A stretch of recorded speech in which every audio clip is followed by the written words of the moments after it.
Dan pemirsa, kebijakan pemerintah pusat yang akan menghapuskan tenaga honorer pada tahun 2023 mendatang mendapatkan tanggapan dari salah satu anggota DPRD Sumsel fraksi PKS yang menilai kebijakan tersebut tidak populis dan akan berdampak dengan meningkatnya jumlah pengangguran di tanah air khususnya Sumatera Selatan.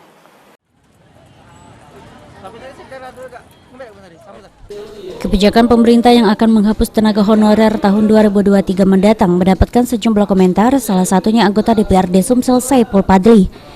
Menurut Wakil Ketua Komisi 5 DPRD Sumsel ini, kebijakan tersebut sangat tidak populis, apalagi di tengah kondisi saat ini yang dapat menimbulkan masalah baru, diantaranya meningkatnya jumlah pengangguran dan kemiskinan. Oleh karenanya, menurut Saipul, dalam waktu dekat Komisi 5 DPRD Sumsel akan mendatangi Kemenpan RB untuk mendapatkan penjelasan langsung dan mendengarkan solusi dari kebijakan ini. Waktu dekat kami akan ke Kementerian Kemenpan ya, untuk mempertanyakan terkait dengan kebijakan penghapusan honorer ini. Ya, bagaimana solusinya dan kemudian bagaimana status honor-honor yang ada di daerah, apakah akan langsung diberhentikan atau pemerintah punya opsi-opsi yang lain terkait dengan hal tersebut. Ini akan menjadi bahan kami Komisi 5 untuk ke kementerian.